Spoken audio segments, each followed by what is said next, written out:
নমস্কার বন্ধুরা, পায়েলস কিচেনে আপনাদের সবাইকে ওয়েলকাম। আজকে একটা দারুণ রেসিপি আপনাদের সাথে শেয়ার করব। হ্যাঁ, কাতলা মাছের কোরমা। এখানে আমি কাতলা মাছ নিয়েছি 800 গ্রাম, যেটাকে আমি ভালো করে ধুয়ে পরিষ্কার করে নিয়েছি। আমি এখানে সব রকম পিসই ব্যবহার করছি। চাইলে আপনারা শুধু পেটি দিয়েও করতে পারেন অথবা শুধু গাদা দিয়েও করতে পারেন, দুরকমই দারুণ লাগবে। এখানে আমি স্বাদ মতো লবণ ছড়িয়ে দিয়েছি আর পরিমাণ মতো হলুদ গুঁড়ো আমি এর উপরে দিয়ে দিচ্ছি। এটাকে দিয়ে ভালো করে মাছের গায়ে ডলে ডলে মাখিয়ে 1 ঘন্টার মতো রেখে দিতে হবে, তাহলে মশলাটা ভেতর পর্যন্ত ঢুকে যাবে।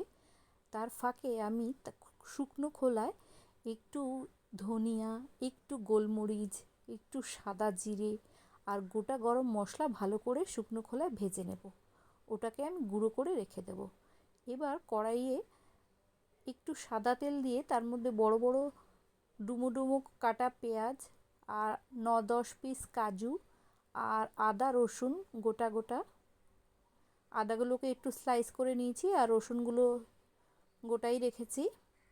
একটু অল্প সময় ভেজে আমি ওটাকে পেস্ট করে নেব মিক্সিতে। তারপরে আরেকটা কড়াইয়ে তেল দিয়ে আমি মাছগুলোকে ভালো করে ভেজে নেব। একটু সময় ধরে ভাজবো।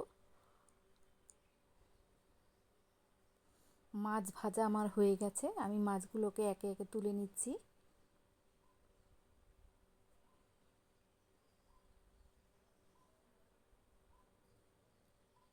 একটু অন্যরকম রান্নাটা, কিন্তু খেতে খুবই ভালো লাগে। আপনারা অবশ্যই বাড়িতে ট্রাই করবেন। আমি যেরমভাবে দেখাচ্ছি সেরমভাবেই করবেন, দেখবেন অসাধারণ লাগবে খেতে। এই তেলের মধ্যে আমি একটু এলাচ,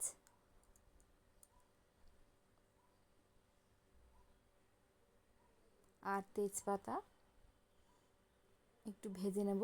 তারপরে পেঁয়াজ, রসুন, কাজু, কিশমিশ যে আমি দিয়েছিলাম ভেজেছিলাম, সেটা আমি এর মধ্যে দিয়ে দিচ্ছি। এটাকে আমি ভালো করে মিডিয়াম ফ্লেমে কষিয়ে নেব। তারপরে যে শুকনো খোলায় মশলাগুলোকে আমি রোস্ট করেছিলাম সেটা আমি গুঁড়ো করে নিয়েছি, সেই পাউডারটা আমি কিছুটা দিয়ে দেবো।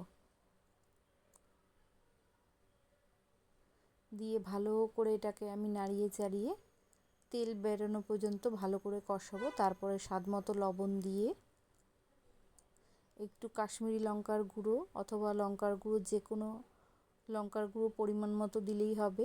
লঙ্কার গুঁড়ো হলে একটু অল্প দেবেন, কাশ্মীরি লঙ্কার গুঁড়ো হলে একটু বেশি দিলেও অসুবিধা নেই। তারপরে হলুদ গুঁড়ো দিয়ে ভালো করে কষিয়ে নিতে হবে। তারপরে আমি জল দিয়ে দিচ্ছি অল্প।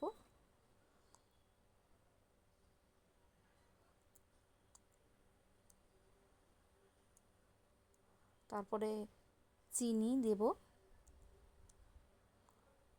তারপরে যতটা ঝোল রাখবো সেই অনুযায়ী আমি জল দিয়ে দেবো।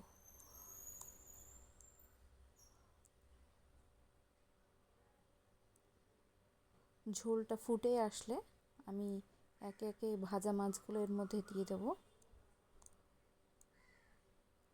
এটা ততক্ষণ আমি রান্না করব যতক্ষণ না ঝোলটা ঘনত্বটা বেড়ে যাচ্ছে। রান্না আমার রেডি, আমি একটা প্লেটের মধ্যে সার্ভ করে ফেলছি। আমার এই রান্নাটা যদি আপনাদের ভালো লেগে থাকে অবশ্যই চ্যানেলটাকে সাবস্ক্রাইব করবেন আর কমেন্ট করে জানাবেন এই রান্নাটা আপনার বাড়িতে কেমন খেয়েছেন। Thank you for watching this video.